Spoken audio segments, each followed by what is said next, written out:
Yep, that's me, sandwiched between a mob of sweaty otaku, screaming my lungs out, cheering for cute girls that don't even know I exist. How did my life get to this point? Well, it all started on that fateful day. Alright, bro, listen. Just finished this anime called Love Live. Really good time. I need someone else to watch it so I can talk about it, alright? I think you would really enjoy it. Isn't that the one about idols? I mean, I'm not really against the idea of trying new stuff, but this seems a bit cringe. Oh, yeah, dude, trust me, I get it, right? My friend watched it in high school. I made fun of him for years before I actually sat down and watched it. But you know, I finally watched it. Dude, it's really good. I think you would like it. Listen, when have I ever led you astray? I don't miss, man. I guess that's true. Alright then. I'll think about it. I did not think about it. A few months actually went by after this conversation, and it wasn't until I was really bored one night with no idea what to do that I finally decided to give Love Live a chance.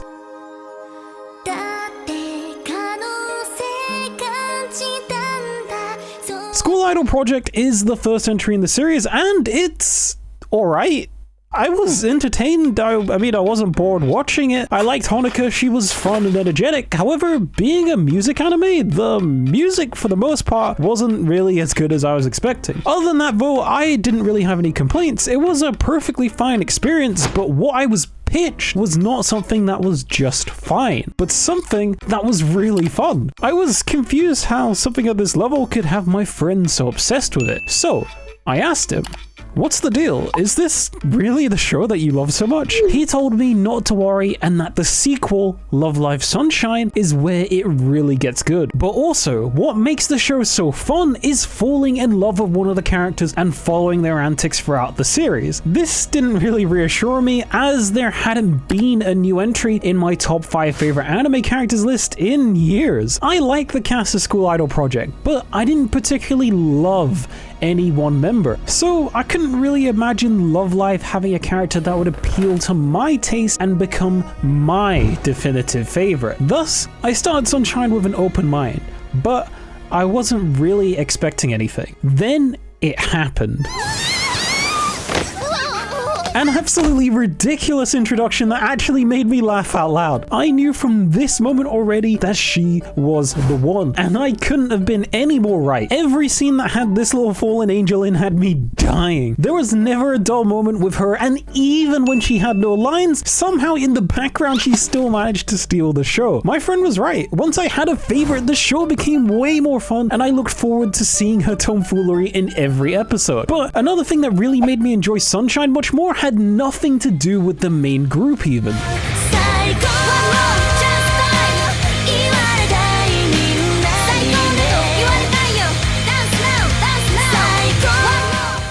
My lord, remember when I said the music in Love Live wasn't as good as I was expecting?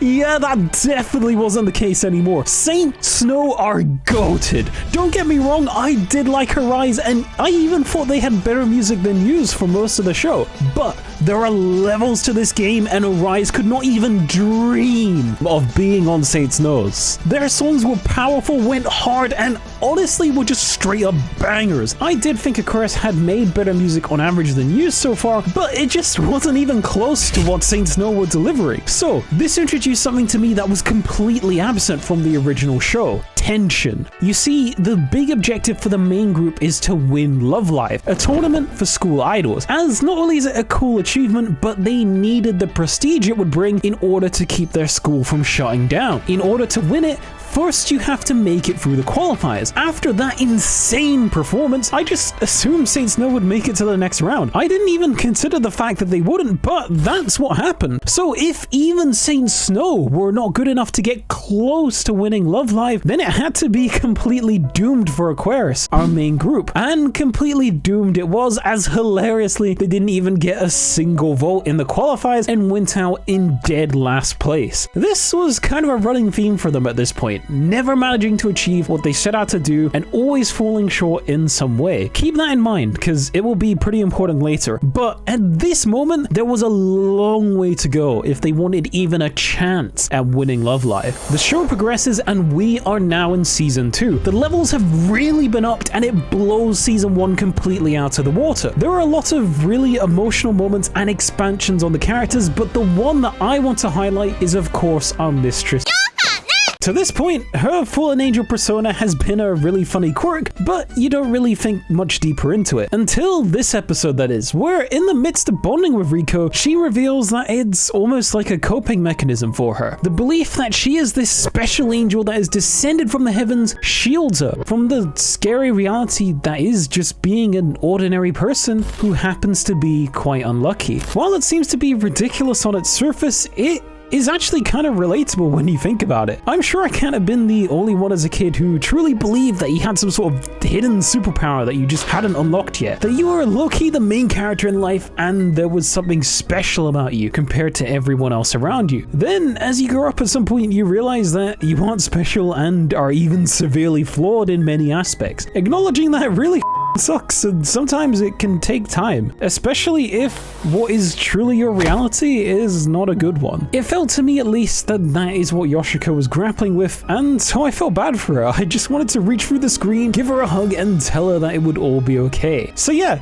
this episode only made me like Yoshiko even more, and seeing her slowly convert Riko into her little demon was both really funny and wholesome. So here is where I'm going to have to complain. While I was clearly enjoying Sunshine more than School Idol Project, the biggest thing that ruined the show from being truly great to me was the ending. Remember how earlier I had mentioned one of the big ongoing threads of Aqours was their constant failure to achieve what they wanted to do. They didn't manage to fill the hall of their performance without the goodwill of Chika's sister's contacts. They didn't manage to get a single vote in their first attempt to qualify past the first stage of the Love Live tournament, and very significantly, they didn't manage to save their school from being shut down. One of the core reasons that they became school idols in the first place. So then for them to win Love Live in the end felt pretty off theme for me and pretty cheap. Almost retroactively making all that had come before hollow, as it felt they had gotten the win simply because they were the main characters and the ending had to be a happy ending. I was so totally down and ready for a soul-destroying, emotional ending where they failed once again at the final hurdle, unable to immortalize their school and completely unable to fulfill anything that they had set out to do, truly embodying what they had been the whole time and what was unique about them. Just average high school girls with no particular talent, trying their best to make their dreams a reality despite not really having the ability to do so. What I also didn't really like about the ending is that Saint Snow got super shafted. They had easily the best music in the series and basically just got off screen, not even making it to the finals. I felt part of what made them such great foils for Aqours is they shared the same dream. However, the key difference was that Saint Snow clearly had that pure talent that Aqours was lacking. Combining that talent with the work ethic of someone with a lot of hunger to win made them monsters in the true meaning of the expression, as opposed to the normal monster that Chika was. Given that this was also Sarah's last chance to win Love Live, it was extremely unsatisfying that they just didn't even make it to the finals. In a perfect world, I would have liked it much better if they did win that Love Live and we got that heart-wrenching ending for Aqours that I mentioned earlier. However, if we are insisting that Aqours must win, then part of what made their win pretty hollow to me is that they never proved that they were the best. Like Aqours, Aqours had been beaten in every head-to-head exchange with their rivals leading up to the final. However, unlike Aqours never overcame that. In School Idol Project, Aqours performed Snow Hollation and beat Arise straight up. No controversy, and you as the viewer have no question as to whether or not they deserve to win. In Sunshine, because Saint Snow aren't even present in the finals, Aqours never actually overcame Saint Snow, which is a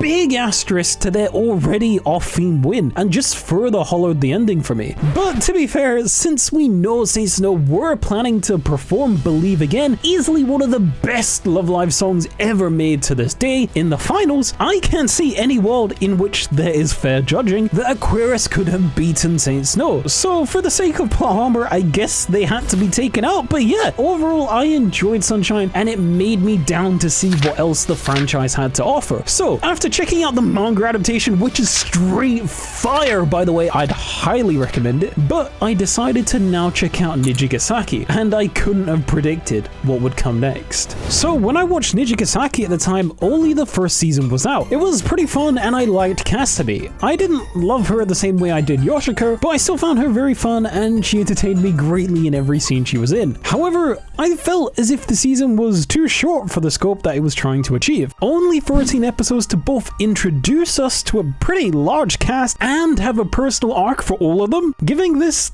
weird speedrun feeling where a very heavy problem like lifelong social anxiety or severe self-doubt would be introduced and then solved like 10 minutes later in the same episode. As if they were never really a serious problem and were instead frivolous minor inconveniences. When I talked to my friend about this, he told me, Yeah, I know what you mean.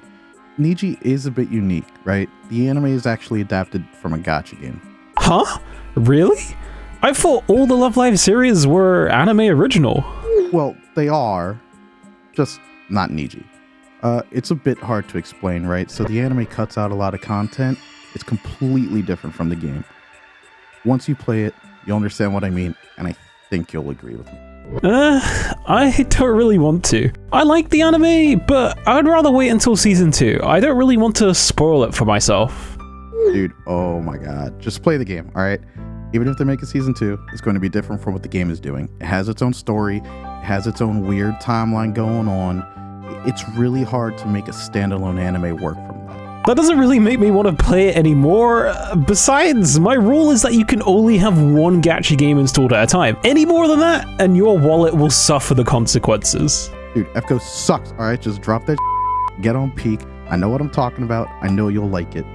I'll think about it. I did not think about it. In fact, I waited for months and months, but season 2 didn't even get announced, yet along come out. So, one night when I was bored and needed something to do, I decided fuck it and installed Love Live School Idol Festival All-Stars. Now, this is truly the peak of Love Live. I absolutely love this game, not the actual game aspect of it, I hate rhythm games, but rather the story was phenomenal. Unlike the anime, you get a lot more time with each of the characters and learn a lot about them. Due to that, I came to really care for the Nijigaku gang and they actually became my favorite group in all of Love Live. But beyond that, the thing I love the most about the story of All Stars is that it was unique. School Idol Project, Sunshine, and later on Superstars all follow the same cookie cutter formula almost to a T. The main characters form an idol group, their school is in trouble in some way or another, they enter the Love Live tournament, fail the first time they try, and win the second time even if they didn't really deserve it. Rewatching that same kind of thing over and over and over, it gets pretty tiresome. But All Stars was not like that at all. Their school was very clearly doing extremely well, and the Love Live tournament isn't a main center point of the story. Rather, it's a lot more personal with each character and uses its unique freedom to create a lot of really fun moments. Like when the Nijigaku group had a crossover event with Use, in which both groups battle it out in a series of 1 versus 1 competitions in order to decide who is supremely the best. I can't tell you how refreshing it was to truly not know what was going to happen next, but remember what my friend told me near the beginning. Love Live is best when you have a character that you completely adore. And while going through All Stars, one particular goofball was growing on me more and more. I can't explain what the life in me, what you do. 見てないで注意してくださいよ。はい、嬉しいです。皆さん聞いてください。大変なことになってしまいました。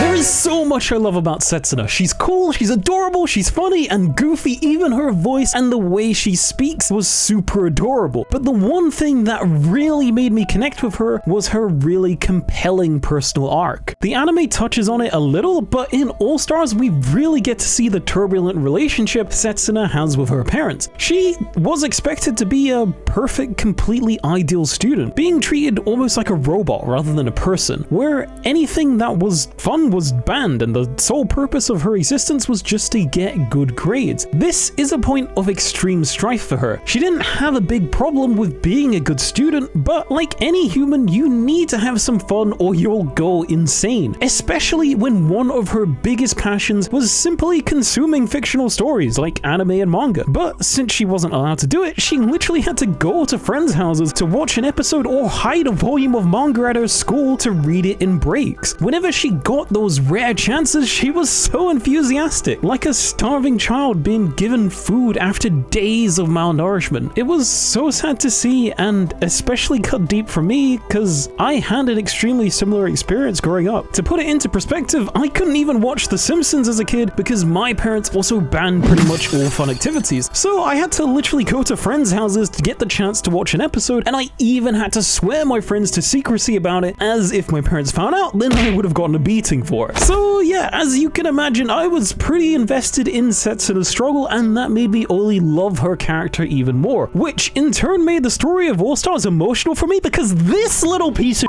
is the first main antagonist of the story, directly conflicting with and frankly just straight up bullying Setsuna in a misguided self-righteous quest to further ruin Setsuna's life. I cannot accurately convey into words the anger I felt for this mold hair wannabe vampire.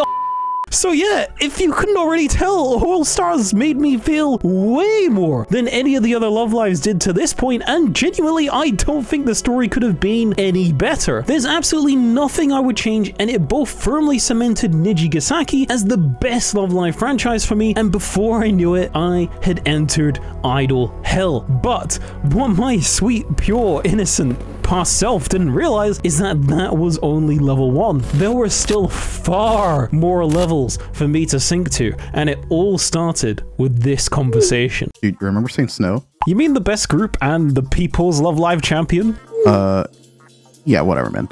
Anyway, voice actors of the characters do these live shows, right? Like, they perform live. So Saint Snow has them this weekend. I think you should tap in and watch it. I didn't really know about that. I've never really been into concerts. The last one I saw, the band was actually worse than they were just digitally, and I had to stand in the cold for hours. I mean, I think they still sound pretty good in these lives, but listen, there's more going on than just the performance, right?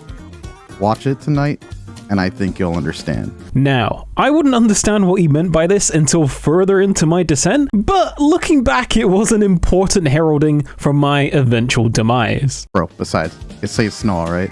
Trust me, let's give it a go. Fine. How do I watch it then?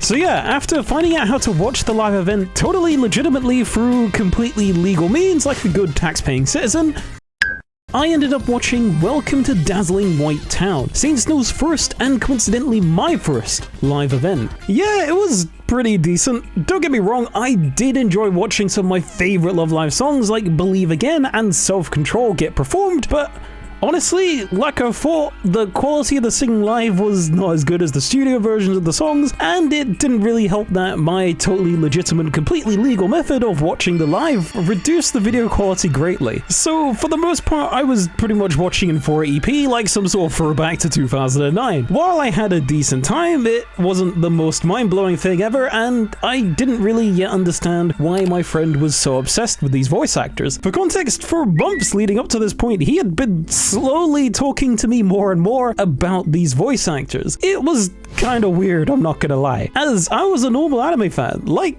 some of you watching this, probably you don't really think about or even care, to be honest, about the cast and crew behind an anime. You might know some names, but that's about it. You don't really look into them as a person. But not only was this guy doing that, but he even had something like 600 pictures of one of them saved on his phone. So after we watched the Saint Snow live, he explained it to me a bit more. That essentially with Love Live, the voice actors are a part of the show. They do a lot of promotional activities like these live concerts and challenge streams under the Love Live banner in order to cultivate an almost K-pop-like aspect to the fandom, where you're not just invested in the anime, but all the people behind it. And like the show itself in the sense, when you have a favorite member, your enjoyment and investment of all their activities goes up dramatically. When he explained this to me, I thought it was a bit cringe, honestly, but I like to think that I'm a pretty open-minded person, so when he sent me one of these challenge live streams where they were playing a forbidden word game, I was like,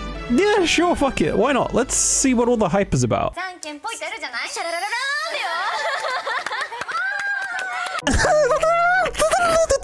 Who is this person and why are they so cute? That's what was going through my mind at this moment, and at this point I was officially in too deep. Welcome to Hellzone. Trust me when I tell you that this rabbit hole is vicious and will consume you quicker than Anakin could kill not just the men, but the women and the children too. All it takes is one funny or cute moment, of which there are so many. And before you know it, you're 60 clips in, 2 hours have passed in a blink of an eye, and you have now pledged your undying loyalty to some cute girl who will never know that you exist. Give it a few weeks and suddenly you know all the names, are doing tier lists, and even arguing with your friends over who has the shitter taste. So yeah, now that I knew the personalities and I was more invested, the next time we watched a live was a completely different experience. And not just because this time the stream I was watching wasn't in 480p. Countdown with a Smile was a really big event. All 3 active Love Live franchises crossed over like the Avengers for a joint concert to welcome in the new year. Having recently learned who most of them were and finishing all the anime content, the weight of this kind of iconic, monumental moment was not lost to me. It felt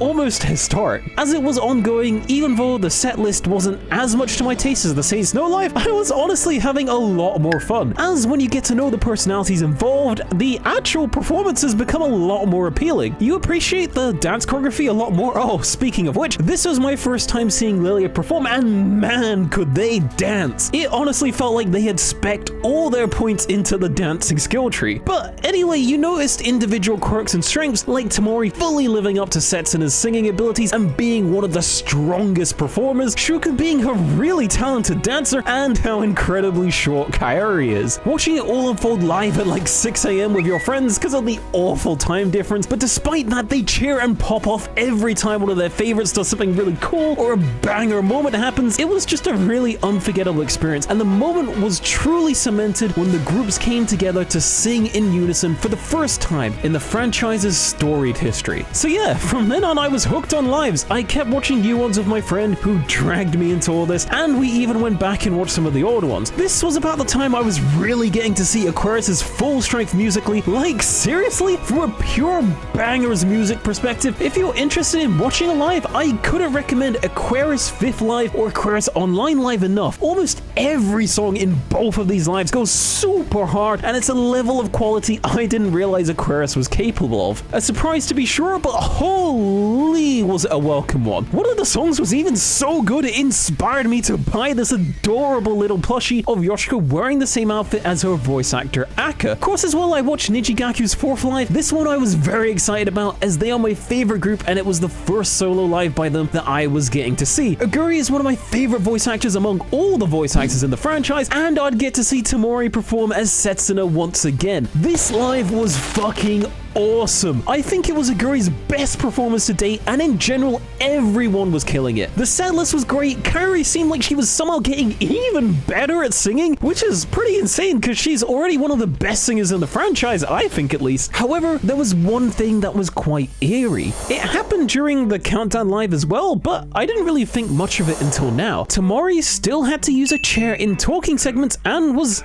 even absent from all the group performances. Something was clearly up, but again, at this time, I wasn't really too concerned. My friend had told me that this had happened before with one of the U's voice actors, where they had a knee problem that required surgery. As a UFC fan, I am more than familiar with injuries. I literally just watched Tom Aspinall lose a fight due to blowing out his knee, get surgery, and then come back to be the UFC heavyweight champion of the world. So I was thinking, yeah, I mean, it sucks that Tamori is unable to perform right now, but I'm sure she's just waiting for a break in her busy schedule to get surgery. Then, after some months of recovery, she'll be back and stronger than ever for the next live event.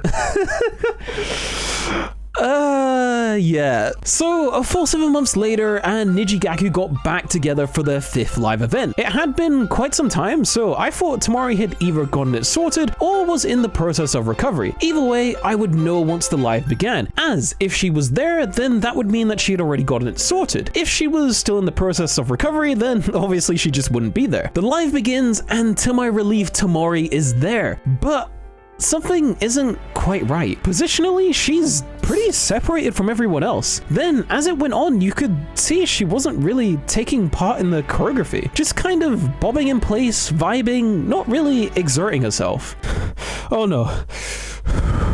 Don't worry, it's okay. She's probably just still in recovery, so to be on the safe side, they're limiting how much activity that she has to do. And I'm sure she'll get to perform in the bigger group songs as a way of slowly reaccumulating her body post-surgery. Then came the talking segment, and all hope was immediately shattered at the sight of the harbinger of a doom. That damn chair. Yep, she was still in the chair, all but confirming that her injury was still very much present. But why? At the time, it was quite confusing. We knew something was wrong with her physically, obviously, but there wasn't really much information released about it. But given that it had been about 7 months and she still didn't even seem like she was on the way to getting better, the injury was clearly much worse than I at least initially thought. There was still a chance that she just didn't have time to get surgery yet, but at this point, it obviously seemed like a low possibility that the solution was so simple. The talking segment came and it was honestly quite painful. I don't understand Japanese, but the way Tamori was crying and the clear look of anguish in her expression, it just clearly conveyed that she was really not okay. So while 5th Live was still amazing, Niji performed some of the best songs to this day in it, there was this looming feeling of dread throughout it. What was wrong with Tamori? Not long later, and we would all finally get our answer.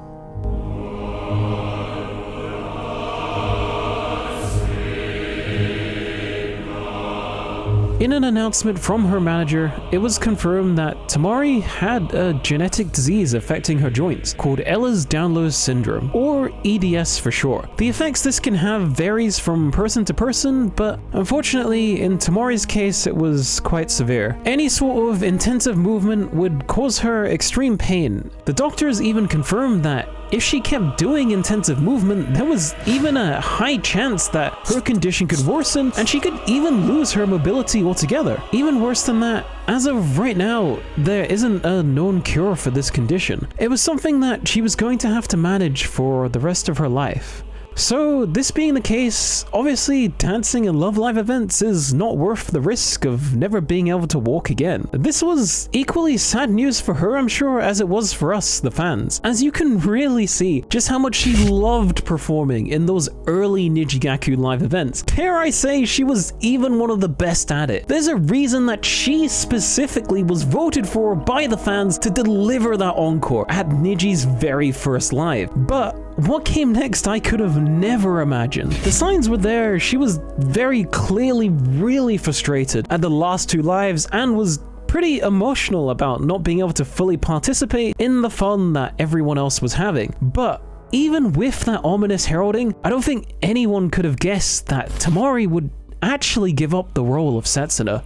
This was my 9/11. It was so incredibly heartbreaking to hear about. I love Setsa. Remember all the way back at the start of this video when I mentioned no character had entered my top 5 for years? Well, Setsa did, and Tamori's performance as her was perfect. There is nothing, and I mean nothing, I would change about her delivery in any line. She truly understood how to make Setsa shine, but not only that, another really sad thing is that she had the best solos in pretty much every Niji album. It was so tragic to know that now we would never get to hear another banger from her ever again. Thinking about what could have been makes me sad even now.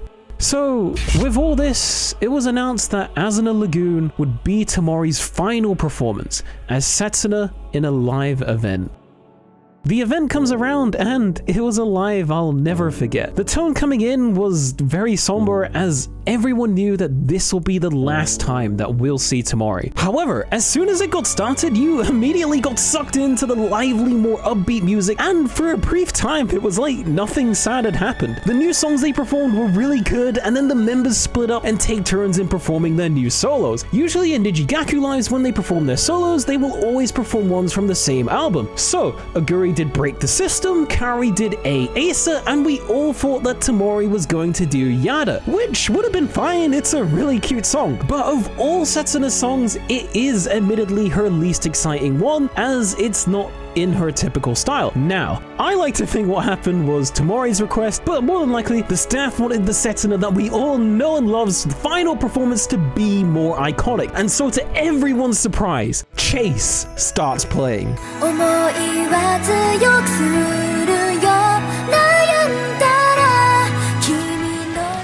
This is the famed, legendary first song that Setsuna debuted with, and it's arguably still her best song and one of the best solos in the whole franchise. When you think of Setsuna, you think of this song. So, when it started playing, everybody lost their seeing Tamori rock that classic outfit and reminding everybody why this song is so loved one last time was such a fitting end for her. I definitely wasn't the only one getting emotional watching this, and to make matters worse, in the most iconic part of the song where she yells out in the chorus, Tamori fumbled.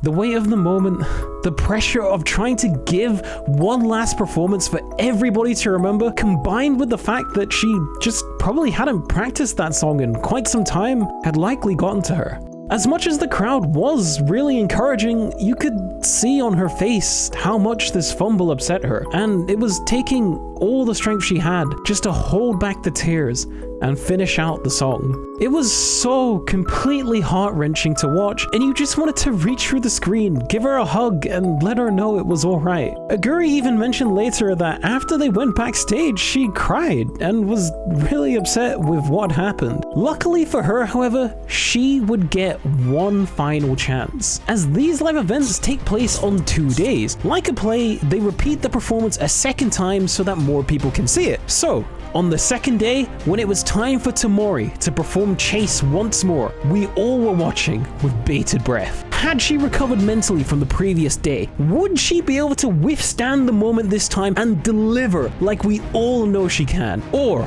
would she have gone into her own head about it and crumble once again? Nobody knew what was going to happen.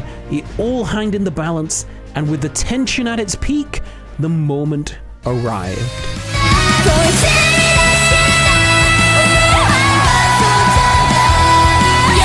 She absolutely fucking nailed it, and the crowd exploded. Even I was popping off in the middle of the night. It was so incredibly satisfying to see Tamori overcome whatever was plaguing her and shine like we all know she could. The pride was beaming off her face, and it was truly the final performance that we all hoped it would be. When the live ended, the final talking segment was really emotional. All the members were crying, talking about Tamori's departure, and the crowd was shouting their thanks to her for her years of service to both Setsuna and us, the fans. I'm not really someone who's able to cry at media, just never really have for some reason. My brain isn't wired like that. But If I could, I definitely would have here. It was an extremely emotional moment and one that I will probably never forget. Before all this, I had never really been one for live events. I went to some growing up and they were really horrible experiences. Very, very long, in the cold, sometimes boring, and one of the times standing for hours on end with the only food source being a dog shit hot dog. The at-home experience was just far superior. You don't have to travel, it's just way cheaper. You can make or order some nice food, tuck in the blanket on your sofa or bed, relax, and just really enjoy what you're watching. You even most of the time get a better viewing experience of how much the camera and streaming game has evolved. So, I never really actually wanted to go to one of these Love Live events until Asuna Lagoon, that is. That was just such an emotional roller coaster that the whole experience actually left me open to the idea of going to one in person. Me and my friend would often joke about it now and again, but after finishing watching Aqours' latest live event at the time, it was announced that not only would my other favorite character, Yoshiko, be getting a live event featuring her, but also this was going to be the first event featuring the foreigner package since the pandemic. So, after this information had been revealed, my friend told me that we should go. I asked if he was serious, and indeed he was. Taking this to be a sign, I once again decided, f it, why not? So, after winning the lottery for the right to buy the ticket, almost losing that ticket due to both of our banks blocking the payment due to suspicion of a scam, luckily just about managing to resolve it in time, crying over the head kick my wallet just took, I finally set out for my first ever trip to Japan.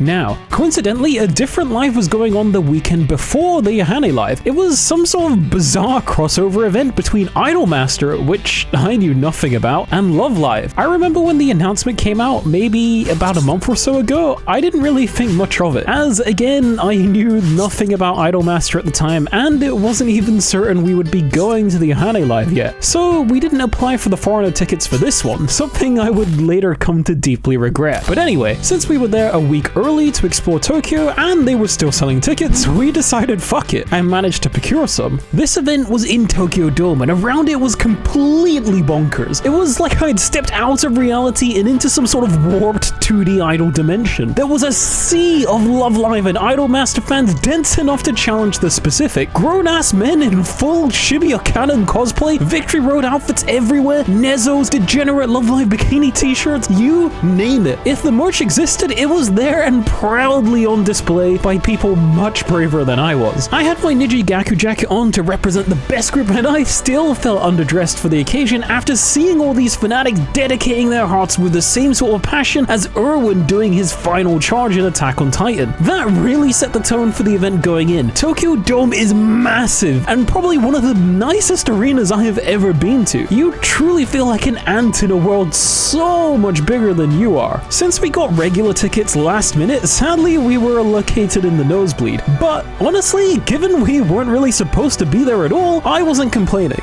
Yet anyway. The live begins and holy could I have never predicted what I was in for. As I mentioned previously, I had no idea what to expect from this live as I had never seen anything related to Idolmaster before, but as soon as Aqours did Water Blue New World, anything was on the table. That is a song I never thought I would get the opportunity to see live, and when it came on, the crowd erupted. The high you feel when everyone around you in such a big arena is popping off to a song that you all love is something indescribable. I don't even think you could feel something like that from injecting the hardest of drugs straight into your veins. Seeing Shu perform Toy Doll live was really funny, as she sings the song in English and the lyrics are all, well, very sexually suggestive. Try going to a different level. Wanna play house with me? Given that the crowd was mostly Japanese, I was laughing a lot at both the absurd lyrics and the fact that none of the locals probably quite understood what was being said. It was nice to be the one who could understand the song for once. Thank you, Shu. Kaori performed Orrery, which is one of my favorite Niji solos, and from here, things got progressively more bonkers. The Love Live voice actors and Idolmaster voice actors were mixing different combinations to share each other's songs, which actually made the event a lot more fun as you got all these cool surprises of seeing your favorites collab with other others that they would never really perform with in songs that they would probably never get to sing again. Truly, a once-in-a-lifetime event, and I had somehow stumbled my way into being there. However, as much fun as I was having, there were two problems that were becoming harder and harder to deal with. The first being jet lag was completely destroying me. Since this live took place on the weekend we arrived, I had not yet fully adjusted to the local sleep schedule. In fact, on that day I had been awake since 3 AM, and it currently is something like 6 PM in Japan, meaning I had been awake for 15 hours and this concert was not even halfway through yet. The sleepiness was creeping its way in more and more, and what also didn't help was the second problem. I hadn't had the opportunity to buy water and I was already thirsty coming in. So, as you can imagine, I was ready to dome in some random Love Liver and suck their blood like some sort of otaku vampire. Thankfully, the person next to me in my row did in fact speak English. So, when an MC segment came around, I asked him to let me out so I could go buy some water. I'm not sure if he just didn't hear my request or maybe misunderstood it, but either way, he didn't let me out. So, I was essentially trapped. Again, I was enjoying the concert, but I would be lying if I was saying I wasn't internally suffering. With how hot the arena was from all the people and the energy of the event, if I didn't get any water, I think I may have been the first foreigner to actually die at a Love Live event. So, when the next MC segment rolled around, I resolved myself to get out of this seating row no matter what. I turn to the dude and I tell him that I am in desperate need of the toilet, so he needs to let me out. Thankfully, that seemed to do the trick and he did in fact let me out. If I hadn't have been so dehydrated, I could have honestly cried tears of joy in that moment. The joy, however, was short-lived, as when I went down to the shop area of the arena, everything was closed and there was no vending machines in sight.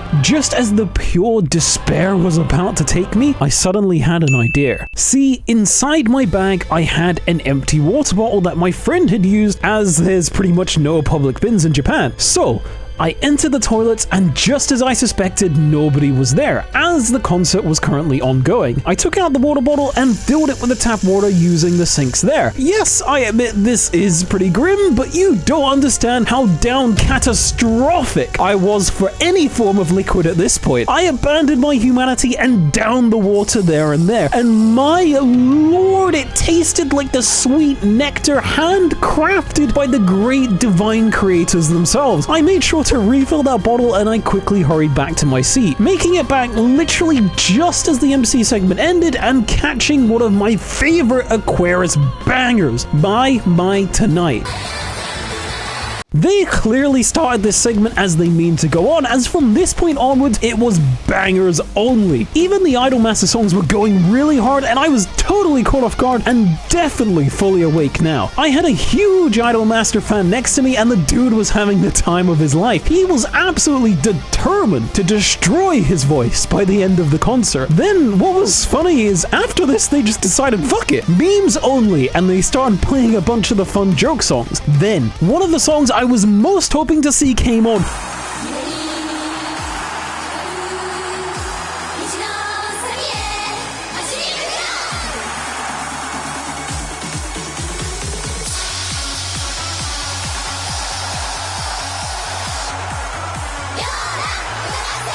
Victory Road, baby! And not only that, Pay was in it too! I was beyond elated to see this song come on, and unexpectedly, I wasn't the only one. Aside from one other song, this got the loudest roar from the crowd the entire night. I'm not joking when I say it was fucking deafening, to the point where you're concerned that your eardrums may actually explode. I had never felt anything like that in my entire life, and I was very happy to see how cultured the rest of the crowd was. Seeing Pei, my other favorite voice actor, perform in one of my favorite Niji songs was definitely the highlight of my night. I just knew that she would end her segment with so I said it preemptively with her, and I was over the fucking moon when we synced up. Now, as I mentioned, there was one other song that got a louder crowd reaction, and I think it was probably the only one that could have there in that moment. That being Snow Hollation. This was completely unexpected, as yous were the only Love Live group not at the event due to them being retired. So, of course, unexpectedly hearing what is possibly the most iconic song in the entire franchise had everybody completely losing their minds. Even though sadly none of the Love Live voice actors sang in the song, I will definitely never forget when the entire arena lit up orange as the climax of Snow Hollation came and blew away every single person there on that night.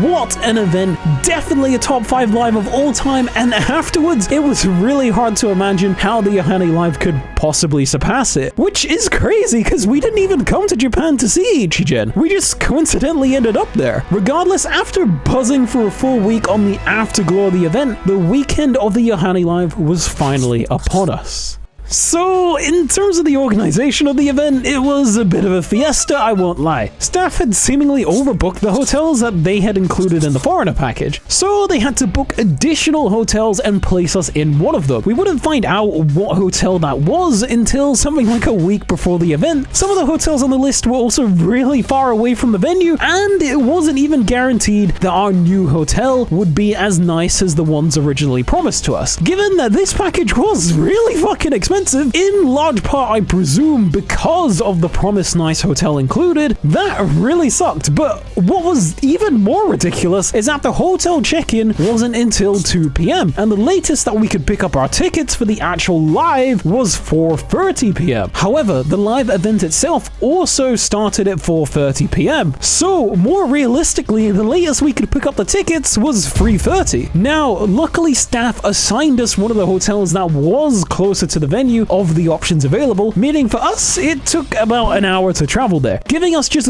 barely enough time to navigate this messy schedule. To the other foreigners who assigned hotels further away, my condolences to you. But when we actually got to the venue, the excitement started to creep in. It was wild seeing all these Love Livers everywhere, shoulder to shoulder, glow sticks at the ready, and some even in full cosplay. This kind of energy and anticipation building inside you is a completely different feeling than what you get from waiting at home for the stream to start. There was a whole separate line for foreigners to pick up their tickets, and honestly, it made you feel quite special, like you were getting the royal treatment. Now, before this, I had been told supposedly that they give you really good seats close to the stage if you buy the foreigner package. This was then confirmed by someone my friend knew who bought the foreigner tickets for Ichigen, which is why I ended up being super salty about not getting them, as I was so jealous that his friend got to see Pei up close at the front of the stage in Victory Road. So, after I was finally holding these tickets in my hands, the reality that Aqours, my third favorite voice actor, was going to be performing right there close up in front of me was slowly sinking in. This time, I made sure to buy a glow stick of my own. I didn't have one at the Ichigen concert as we didn't plan to go, and I didn't realize how integral they were to the whole experience. I didn't want to be the only one without one again, so this time I made sure not to repeat that mistake. The time for the concert to begin arrived, and we entered the venue. Now, this venue was much smaller than Tokyo Dome, so it didn't have the same epic, larger-than-life feeling. However, an unexpected strength of it is that it made the live feel a lot more intimate. But that could also be because this time we were a lot more closer to the voice actors. I'm not so sure. Oh, speaking of which, now that it was finally time to cash in on these famed good seats that they give the foreigner tickets, we checked them and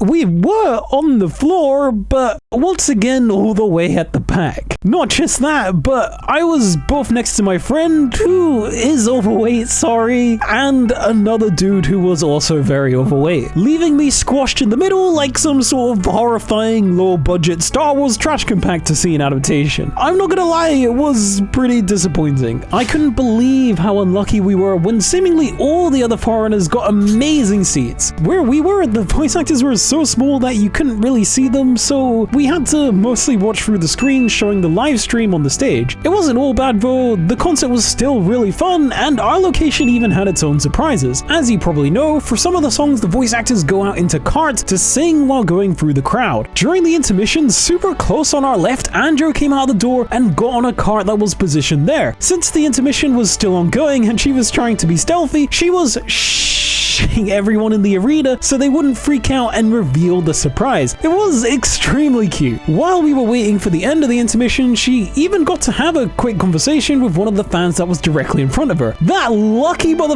probably had the dream of his life that night. The song begins and they ride out on the carts. It's funny because when you're streaming the concert, you sigh a bit when they bring out the carts, as obviously there's no choreography, so it's visually less exciting. But when you're actually there in the venue, it's actually one of the most exciting parts. For one of the songs right in front of us was Shuka, Suawa, and Kin, and man, let me tell you, that close, Shuka was really adorable with her big smile and general Genki energy. In general, it was a good time, but the fun really began on day 2. We checked our tickets and the promised land was finally upon us. We were right in front next to the stage, baby. These seats were amazing. You could see the whole performance clearly without having to look at the screens at all. One of the things I really wasn't expecting is that in person, their singing actually sounds way better than it does on stream. Let me explain. For the studio versions of the songs that you find on Spotify, those have obviously gone through sound mixing that every song does in order to sound the best that it possibly can. At live performances, there is obviously some mixing, but due to it being a live performance happening in real time, it's not as optimized as it would be for the version you hear on Spotify. This results usually in the song sounding worse quality-wise in the streams for the lives in comparison to the optimized Spotify version. So that's what I was expecting to hear when I was there in person at the live, but actually in person they sound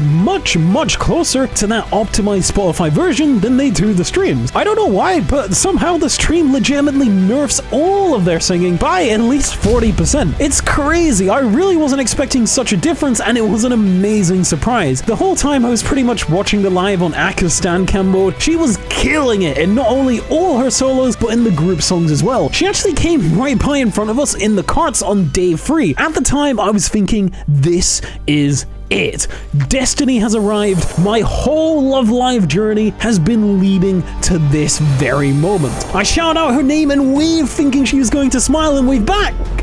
But literally just as I began to do it, she turned around to the other side of the car. My heart was shattered and I wanted to die. That day, I both learned what straight up cold rejection feels like and that the world is cruel. But hey, maybe it's all a part of the journey for when I eventually return to see a Nijigasaki or Kachu event. I see a Guri or Pei and they wave and smile at me. Then I can truly die happy, having experienced the peak of existence. But until then, I have my motivation to live on and persevere through life.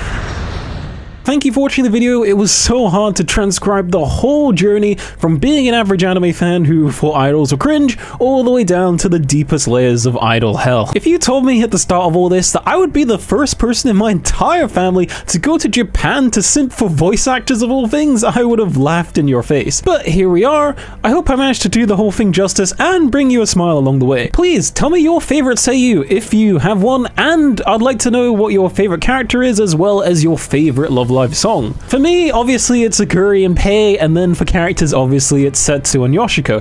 But for songs, my favorites are Believe Again, Data Data Amujo, and Deep Resonance. So please do not forget to like the video. It would mean so much to me as I really put so much time and effort into this one, and it helps other Love Livers find the video. 前のシリーズの第29話見ました？自分を犠牲にしてマグマに飛び込もうとしたジャッカルをコスモスが抱きしめるところ。 I'll catch you guys on the next one. Bye bye.